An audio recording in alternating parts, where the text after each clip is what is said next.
Hi అండి. అందరికీ నమస్కారం. Welcome to my channel learn simple. So, ఈరోజు వీడియోలో మన టాపిక్ వచ్చేసి MS word shortcut keys. So, MS వర్డ్‌లో యూజ్ చేసే 55 షార్ట్‌కట్ కీస్ నేను ఈ వీడియోలో ఎక్స్‌ప్లెయిన్ చేస్తాను. So, first A to Z shortcut keys చెప్పుకొని తర్వాత రిమైనింగ్ కీస్ చూద్దాం. సో, ఫస్ట్ ఆఫ్ ఆల్ ఇక్కడ చెక్ చేస్తే సెలెక్ట్ ఆల్ ఇచ్చారు. సో, సెలెక్ట్ ఆల్ అంటే మనం ఎంఎస్ వర్డ్‌లో ఒక పేజ్‌లో కంటెంట్ తీసుకుంటే ఆ కంటెంట్ అంతా కూడా సెలెక్ట్ చేయడానికి సెలెక్ట్ ఆల్ అనే ఆప్షన్ యూజ్ చేస్తాం.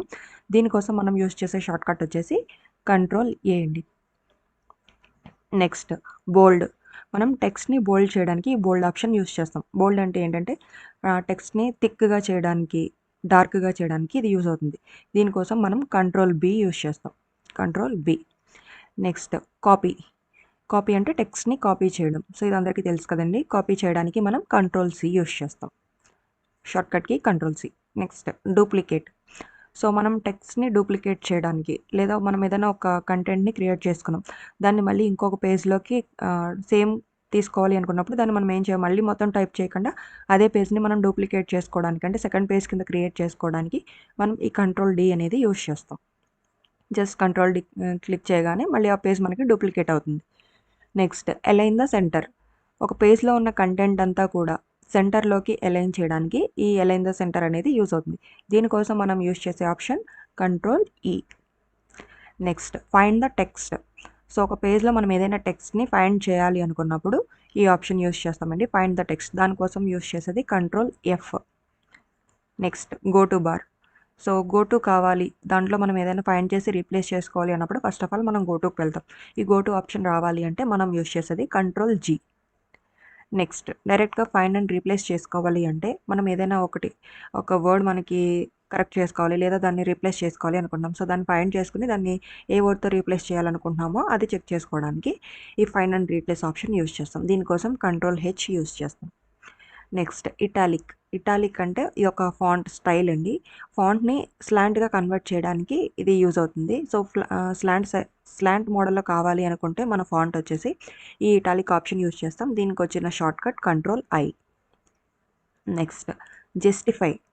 జస్టిఫై అంటే ఇప్పుడు మన పేజ్‌లో ఉన్న కంటెంట్ అంతా కూడా లెఫ్ట్ మార్జిన్‌కి, రైట్ మార్జిన్‌కి మిడిల్‌లో అంటే ఈవెన్‌గా అలైన్ అవ్వడానికి జస్టిఫై అనేది యూజ్ అవుతుంది. జస్టిఫై అంటే జనరల్‌గా ఏంటండి సమన్యాయం. సో, సమన్యాయంగా మొత్తం అంతా ఉంచాలి. సో, ఇప్పుడు మనకి పేజ్‌లో కంటెంట్ ఉంది. కొంత లెఫ్ట్ సైడ్ ఉంది, కొంత రైట్ సైడ్ ఉంది. అలా డిఫరెంట్‌గా చెదిరిపోయినట్టుగా ఉంది. దాన్ని మనం సమన్యాయంగా పెట్టాలి అనుకుంటున్నాం. సో, ఏమవుతుందండి లెఫ్ట్ మార్జిన్ నుంచి రైట్ మార్జిన్ వరకు అంతా ఈవెన్‌గా స్ప్రెడ్ చేయడానికి జస్టిఫై అనేది యూజ్ అవుతుంది. సో, దీనికోసం మనం కంట్రోల్ జే యూజ్ చేస్తాం. Next insert link. మనం ఏదైనా టెక్స్ట్ టైప్ చేస్తున్నప్పుడు దాంట్లో ఒక లింక్‌ని ఇన్సర్ట్ చేయాలి అనుకున్నాం. సో, దానికోసం కంట్రోల్ కే షార్ట్‌కట్ యూజ్ చేస్తాం. సో, ఇది హైపర్ లింక్ కింద కన్వర్ట్ అవుతుంది. Next left alignment. సో, మన పేజ్‌లో ఉన్న కంటెంట్ లేదా పారాగ్రాఫ్ లైన్ ఏదైనా సరే లెఫ్ట్ మార్జిన్ సైడ్‌కి అలైన్ అవ్వాలి. సో, లెఫ్ట్ అలైన్‌మెంట్ కావాలి మనకి. దానికోసం యూజ్ చేసే షార్ట్‌కట్ వచ్చేసి control L. Next paragraph indent. Indent అంటే ఏంటంటే స్పేస్ అని మీనింగ్ అండి. పారాగ్రాఫ్ స్పేస్ అని ఇక్కడ మీనింగ్. సో, పారాగ్రాఫ్ ఇండెంట్ అంటే ఏంటంటే జనరల్‌గా మనం పారాగ్రాఫ్‌ని ఎలా రాస్తామండి, స్టార్టింగ్ లైన్‌కి కొంత స్పేస్ ఇచ్చి స్టార్ట్ చేసి సెకండ్ లైన్ మళ్ళీ ఆ స్పేస్‌ని కవర్ చేసేస్తూ స్టార్ట్ చేస్తాం కదా! సో, దాన్ని మనం పారాగ్రాఫ్ కింద అంటాం. సో, ఇప్పుడు అదే పారాగ్రాఫ్ మనం టైప్ చేసినప్పుడు రావాలి అంటే ఈ పారాగ్రాఫ్ అంటే టైప్ చేసినప్పుడు నార్మల్‌గా టైప్ చేసి దాన్ని పారాగ్రాఫ్ కింద మనం కన్వర్ట్ చేయాలి అనుకున్నప్పుడు జస్ట్ ఈ పారాగ్రాఫ్ ఇండెంట్ కీ యూజ్ చేస్తే సరిపోతుందండి. దానికోసం మనం కంట్రోల్ ఎం అనేది యూజ్ చేస్తాం. Okay. Next open new document are page. So, ఏదైనా ఒక కొత్త డాక్యుమెంట్ లేదా కొత్త పేజ్ ఓపెన్ చేయాలి అనుకున్నప్పుడు మనం యూజ్ చేసే shortcut control N. Next open document or option. So, ఏదైనా ఆప్షన్ మనం ఓపెన్ చేయాలి అనుకున్నాం. కొత్తది కాదు, నార్మల్‌గా ఒక డాక్యుమెంట్ సేవ్ అయిన డాక్యుమెంట్‌ని ఓపెన్ చేయాలి అనుకుంటున్నాం. సో, దానికోసం మనం యూజ్ చేసే option O. Control O. Next print. So, మనం ప్రింట్ ఇవ్వాలి, ఏదైనా పేజ్‌ని ప్రింట్ ఇవ్వాలి అనుకున్నప్పుడు ఈ కంట్రోల్ పి షార్ట్‌కట్ యూజ్ చేస్తాం. Next clear the paragraph indent. So, మనం ఇక్కడ 13థ్‌లో ఏం చేసాం, పారాగ్రాఫ్ ఇండెంట్‌ని క్రియేట్ చేసాం. సో, ఒక పారాగ్రాఫ్ కింద కన్వర్ట్ చేసాం. ఇప్పుడు అదే పారాగ్రాఫ్‌ని మనం క్లియర్ చేయాలి అనుకుంటున్నాం. పారాగ్రాఫ్ కింద కాకుండా నార్మల్ వెర్షన్‌లో కావాలి అనుకుంటున్నాం. సో, దానికి మనం ఏం చేస్తామంటే దానికి మళ్ళీ మనం బ్యాక్ స్పేస్ ఇవన్నీ క్లిక్ చేయకుండా డైరెక్ట్ షార్ట్‌కట్ దాన్ని సెలెక్ట్ చేసుకొని కంట్రోల్ క్యూ కొడితే పారాగ్రాఫ్ ఇండెంట్ అనేది పోతుంది, క్లియర్ అయిపోతుంది. Next right alignment. సో, మనం ఇందాక లెఫ్ట్ అలైన్‌మెంట్ చూసాం. అలాగే సెంటర్ అలైన్‌మెంట్ కూడా చూసాం. లెఫ్ట్ అలైన్‌మెంట్‌లో ఏం చేసామండి, లెఫ్ట్ మార్జిన్ సైడ్‌కి కంటెంట్ అంతా కూడా అలైన్ చేసాం. సెంటర్‌లోకి ఏం చేసాం, కంటెంట్ అంతా కూడా సెంటర్లో అలైన్ అయ్యేలాగా కంట్రోల్ ఈ ప్రెస్ చేస్తాం. ఇప్పుడు రైట్ అలైన్మెంట్కి ఏం చేస్తున్నాం, కంటెంట్ అంతా కూడా రైట్ మార్జిన్ సైడ్ అలైన్ అవ్వడం కోసం కంట్రోల్ ఆర్ క్లిక్ చేస్తాం. సో మనకి left, right, centre alignments 3 types ఉంటాయండి వర్డ్లో. నెక్స్ట్ సేవ్ చేయడానికి మనం యూస్ చేసేది కంట్రోల్ ఎస్. సో మనం టైప్ చేసిన కంటెంట్ అంతా కూడా సేవ్ అవ్వాలి అంటే కంట్రోల్ ఎస్ క్లిక్ చేస్తాం. Next hanging indent. సో ఇదేంటంటే జనరల్గా మనం ఒక పారాగ్రాఫ్ తీసుకున్నప్పుడు మన ఫస్ట్ లైన్ వచ్చేసి లెఫ్ట్ మార్జిన్ సైడ్ నుంచి స్టార్ట్ అయింది. కానీ దాంట్లో ఉన్న సెకండ్ లైన్ అదే పారాగ్రాఫ్ తీసుకుంటే same పారాగ్రాఫ్లో first line left margin నుంచి స్టార్ట్ అయితే సెకండ్ లైన్ వచ్చేసరికి ఈ పారాగ్రాఫ్ స్పేస్ ఎలా వస్తుందో సెకండ్ లైన్లో అలా వస్తుందండి. సో అంటే ఫస్ట్ లైన్ నార్మల్గా ఉంటుంది, సెకండ్ లైన్లో పారాగ్రాఫ్ ఇండెంట్ కింద క్రియేట్ అవుతుంది అది. సో దాన్ని హ్యాంగింగ్ ఇండెంట్ అంటాం. సో మన పేజ్లో ఎంత కంటెంట్ ఉన్నా, ఎన్ని పారాగ్రాఫ్స్ ఉన్నా అవన్నీ కూడా first line left margin side ఉంటాయి. రిమైనింగ్ అన్నీ కూడా అంటే ఒక పారాగ్రాఫ్ తీసుకుంటే first line left margin side ఉంటుంది, ఆ పారాగ్రాఫ్లో రిమైనింగ్ లైన్స్ అన్నీ కూడా స్పేసింగ్ వచ్చి స్టార్ట్ అవుతాయి. అలాగే సేమ్ ఎన్ని పారాగ్రాఫ్స్ ఉన్నా కూడా అలాగే కన్వర్ట్ అవుతాయి. So first line left margin ఉంటే రిమైనింగ్ అన్నీ కూడా స్పేసింగ్ వచ్చి స్టార్ట్ అవుతాయి. దానికి యూజ్ చేసే shortcut control tea. Next underline. మనం తీసుకున్న కంటెంట్లో ఏదైనా ఒక వర్డ్ కానీ, లైన్ కానీ, సెంటెన్స్ కానీ అండర్లైన్ చేయాలి అనుకున్నాం. సో అండర్లైన్ చేయడానికి మనం డైరెక్ట్గా అండర్లైన్ చేయక్కర్లేదండి. జస్ట్ ఈ కంట్రోల్ యూ క్లిక్ చేస్తే మనం ఏది అండర్లైన్ చేయాలనుకుంటున్నామో దాన్ని సెలెక్ట్ చేసుకుని కంట్రోల్ యూ క్లిక్ చేస్తే అది అండర్లైన్ అయిపోతుంది. నెక్స్ట్ పేస్ట్కి వచ్చేసరికి మనం ఒక టెక్స్ట్ని ఇందాక కాపీ చేసుకున్నాం, కంట్రోల్ సి చేసాం, కాపీ చేసాం. సో దాన్ని పేస్ట్ చేయాలి అనుకుంటున్నాం. అదే టెక్స్ట్ని మనం పేస్ట్ చేయాలి అనుకున్నప్పుడు direct shortcut control V click చేయగానే సెలెక్ట్ చేసుకున్నదంతా కూడా మళ్ళీ వచ్చేస్తుంది. Next close document. ఏదైనా ఒక డాక్యుమెంట్ని క్లోజ్ చేయాలి అంటే ఇక్కడ మనం యూజ్ చేసేది వచ్చేసి కంట్రోల్ డబ్ల్యూ. సో ఒక డాక్యుమెంట్ క్లోజ్ చేయడానికి యూజ్ చేసేది కంట్రోల్ డబ్ల్యూ. Next cut. ఏదైనా ఒక టెక్స్ట్ని మనం కట్ చేయాలి అనుకున్నాం. సో ఇది ఆల్రెడీ మనం షార్ట్ కట్స్లో చెప్పుకున్నాం కదా. కట్ అనేసరికి ఇక్కడ మనం కట్ అంటే సి కదా, కంట్రోల్ సి యూజ్ చేసే ఛాన్స్ ఉంటుంది. కానీ యాక్చువల్గా సి అనేది మనం కాపీకి యూజ్ చేస్తాం. కట్ అనేదానికి మనం సింపుల్గా గుర్తుపెట్టుకోవడానికి మన సిజర్స్ గుర్తుపెట్టుకుంటామండి. అది ఎలా కట్ చేస్తుంది, అలాగే ఇక్కడ సిజర్ సింబల్లో మనం ఎక్స్ మార్క్ గుర్తుపెట్టుకోవాలి. Control X, scissor X similar. So cut అంటే control X shortcut. Next redo. మనం చేసిన యాక్షన్ని రీడో చేయడానికి కంట్రోల్ వై యూజ్ చేస్తాం. అదే అండో చేయాలి అంటే control Z. So last action ఏదైతే ఉంటుందో దాన్ని రీడో అండో చేస్తూ ఉంటాం కదండి, వాటి కోసం మనం control why control Z use చేస్తాం. ఇవి ఏంటంటే ఏ టు జెడ్. ఇక్కడ మీరు అబ్జర్వ్ చేస్తే 1 నుంచి 26 అంటే మనకి ఏబిసిడీలు ఎన్ని లెటర్స్, 26 లెటర్స్ ఉంటాయి. సో స్టార్టింగ్ నుంచి ఎండింగ్ 7 నుంచి జెడ్ వరకు కంటిన్యూగా నేను ఎన్ని షార్ట్ కట్ కీస్ ఉన్నాయో అవన్నీ కూడా ఇక్కడ వరుసగా ఇచ్చేసాను. ఇవి కంప్లీట్ అయిన తర్వాత ఇంకా ఎంఎస్ వర్డ్లో ఏమేమి షార్ట్ కట్ కీస్ ఉన్నాయో చూద్దాం. నెక్స్ట్ 27th ఓపెన్ హెల్ప్ అనే ఆప్షన్ ఓపెన్ అవ్వడానికి మనం యూజ్ చేసే షార్ట్కట్ కీ వచ్చేసి F1. Next change case of selected text.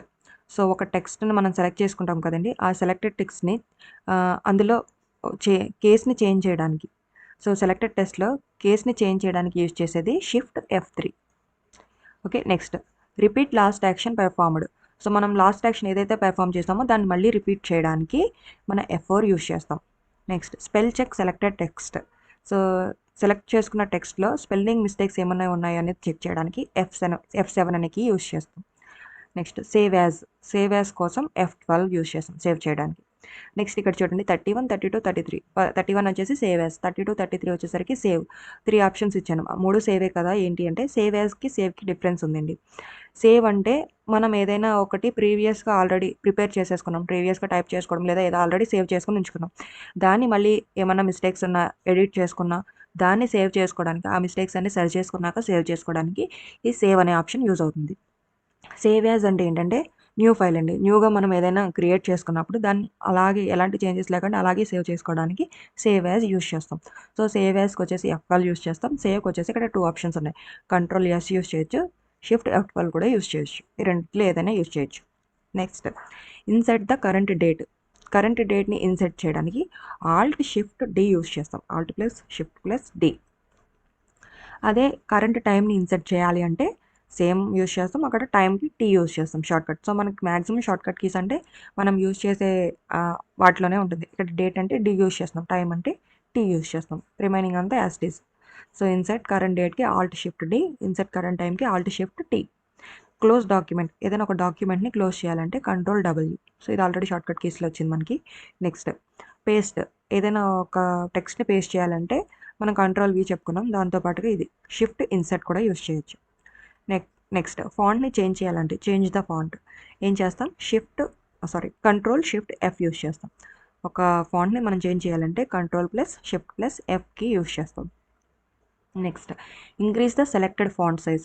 మన ఫాంట్ సైజ్ని +1 ఇంక్రీజ్ చేయాలి అంటే అక్కడ మనం యూస్ చేసే shortcut control shift greater than use చేస్తాం, లేదు అంటే control plus right bracket use చేస్తాం. అదే ఫాంట్ని -1 చేయాలి అంటే డిక్రీజ్ చేయాలి అనుకుంటే సేమ్ అండి, అక్కడ గ్రేటర్ దెన్ ప్లేస్లో ఇక్కడ లెస్ దెన్ యూస్ చేస్తాం. Control shift less than use చేస్తాం, లేదు అంటే కంట్రోల్ లెఫ్ట్ బ్రాకెట్ యూస్ చేస్తాం. Next move one word to the left. ఒక వర్డ్ లెఫ్ట్కి మూవ్ అవ్వాలి అంటే మనం కంట్రోల్ లెఫ్ట్ యారో యూస్ చేస్తాం. ఓకే, అదే move one word to the రైట్కి ఒక వర్డ్ రైట్కి వెళ్ళడానికి కంట్రోల్ రైట్ యారో యూస్ చేస్తాం. Move to the beginning of the line or paragraph. So మన లైన్కి కానీ ఒక పారాగ్రాఫ్ కానీ బిగినింగ్కి మూవ్ అవ్వాలి అంటే కంట్రోల్ అప్ యారో యూస్ చేస్తాం. అదే move to the end of the పారాగ్రాఫ్కి ఎండ్కి వెళ్ళిపోవాలి అంటే కంట్రోల్ డౌన్ యారో యూస్ చేస్తాం. Next delete word or right of cursor. So ఇక్కడ delete word or right of cursor, కింద చూడండి delete word or left of cursor. ఇది లెఫ్ట్ ఆఫ్ కర్సర్ అనేది మనం MCQస్లో చెప్పుకున్నాం. సో మన కర్సర్ నుంచి లెఫ్ట్ సైడ్కి డిలీట్ చేయాలి అంటే మనం కంట్రోల్ బ్యాక్ స్పేస్ యూస్ చేస్తాం అనేసి MCQలో చెప్పుకున్నాం. ఇక్కడ చూడండి రైట్ ఆఫ్ కర్సర్ కూడా ఇచ్చారు. ఒక వర్డ్ని డిలీట్ చేయాలన్నా అంటే కర్సర్కి రైట్ సైడ్ నుంచి డిలీట్ చేసుకురావాలంటే కంట్రోల్ డిలీట్ యూస్ చేస్తాం, లెఫ్ట్ సైడ్ నుంచి డిలీట్ చేయాలంటే కంట్రోల్ బ్యాక్ స్పేస్ యూస్ చేస్తాం. Next move cursor to the end of the document. Document end cursor move అవ్వాలి అంటే కంట్రోల్ ఎండ్ యూస్ చేస్తాం. Okay, next move cursor to the beginning of the document. డాక్యుమెంట్కి బిగినింగ్కి cursor move అవ్వాలి అంటే control home use చేస్తాం. ఎండ్కి అయితే ఏం చేస్తామండి, కంట్రోల్ ఎండ్కి వెళ్తాం. బిగినింగ్ అయితే కంట్రోల్ హోమ్ నొక్కుతున్నాం. Okay, next reset highlighted text to default font. So మనం ఏదైతే టెక్స్ట్ని హైలైట్ చేసుకున్నామో దాన్ని డిఫాల్ట్ ఫాంట్ కింద కన్వర్ట్ చేయడం. డిఫాల్ట్ ఫాంట్ అంటే ఏంటి, జనరల్గా మనకి విండోస్లో ఏముంటుందండి, క్యాలిబ్రీ ఉంటుంది కదా, దాని కింద కన్వర్ట్ అవుతుంది. సో క్యాలిబ్రీ కింద కన్వర్ట్ అవ్వడానికి, సో డిఫాల్ట్ ఫాంట్ కింద కన్వర్ట్ అవ్వడానికి మనం యూస్ చేసే షార్ట్కట్కి control space. Next single space lines. So single space lines కోసం మనం కంట్రోల్ 1 షార్ట్కట్కి యూస్ చేస్తాం. అదే డబుల్ స్పేసింగ్ లైన్స్ కోసం అయితే కంట్రోల్ 2 యూస్ చేస్తాం. 1.5 లైన్ స్పేసింగ్ కావాలి అంటే కంట్రోల్ 5 యూస్ చేస్తాం. Change text heading 1. సో ఇక్కడ మనకి హెడ్డింగ్స్లో డిఫరెంట్ హెడ్డింగ్ 1, హెడ్డింగ్ 2, హెడ్డింగ్ 3 ఇలా చాలా ఉంటాయండి. దాంట్లో మనకి హెడ్డింగ్ 1కి కన్వర్ట్ అవ్వాలి అంటే కంట్రోల్ ఆల్ట్ 1 యూస్ చేస్తాం. హెడ్డింగ్ 2 కావాలంటే కంట్రోల్ ఆల్ట్ 2 యూస్ చేస్తాం. అలాగే హెడ్డింగ్ 3 అయితే కంట్రోల్ ఆల్ట్ 3 అలా మీకు కంటిన్యూ అవుతూ ఉంటుంది. నెక్స్ట్ ఇంకా జస్ట్ నేను అర్థం అవడం కోసం ఇక్కడ 2 ఇచ్చాను. Okay, next view or hide non printing characters. So ఈ నాన్ ప్రింటింగ్ క్యారెక్టర్స్ అంటే ఏంటి, ఏదైనా ఒక టెక్స్ట్ తీసుకున్నప్పుడు దాంట్లో మనకి ఇన్విజిబుల్ సింబల్స్ అనేవి ఉంటాయి. ఇన్విజిబుల్ సింబల్స్ అనేవి ఉంటాయి. అవి మనకి కనిపించవు, అంటే ప్రింటింగ్లో అవి మనకు కనిపించవు. సో అవి ఏంటి జనరల్గా ఎలా ఉంటాయి, పారాగ్రాఫ్ బ్రేక్ అని, మాన్యువల్ లైన్ బ్రేక్ అని, tab, space, non breaking space, object anchor, optional hyphen, ఇవన్నీ కూడా నాన్ ప్రింటింగ్ క్యారెక్టర్స్. సో ఈ నాన్ ప్రింటింగ్ క్యారెక్టర్స్ అనేవి మనకు కనిపించవు. వాటిని మనం చూడాలి అన్నా, వాటిని హైడ్ చేయాలి అన్నా దానికి యూస్ చేసే ఆప్షన్ వచ్చేసి కంట్రోల్ షిఫ్ట్ ఈ స్టార్ అనేది యూస్ చేస్తామండి. ఓకే, ఇది షార్ట్కట్. ఇది క్లిక్ చేస్తే అవి మనం ఏవైతే ఇన్విజిబుల్గా ఉన్నాయో వాటిని మనం చూడొచ్చు, అలాగే వాటిని హైడ్ కూడా చేయొచ్చు. ఓకే, చూసారు కదండి, ఇక్కడికి మనం MS వర్డ్లో 55 షార్ట్కట్ కీస్ ఎక్స్ప్లెయిన్ చేసుకున్నాం. నెక్స్ట్ వీడియోలో MS ఎక్సెల్ కానీ రిమైనింగ్ షార్ట్కట్ కీస్ ఉన్నాయి, నేను ఎక్స్ప్లెయిన్ చేస్తాను. సో మీకు నా వీడియోస్ నచ్చినట్టయితే కనుక మన ఛానల్ని సబ్స్క్రైబ్ చేసుకుని వీడియోస్ని లైక్ చేయడం మర్చిపోకండి. మనం ఇచ్చే చిన్న లైక్ వల్ల ఇన్ఫర్మేషన్ అనేది చాలా మందికి రీచ్ అవుతుంది. So thanks for watching.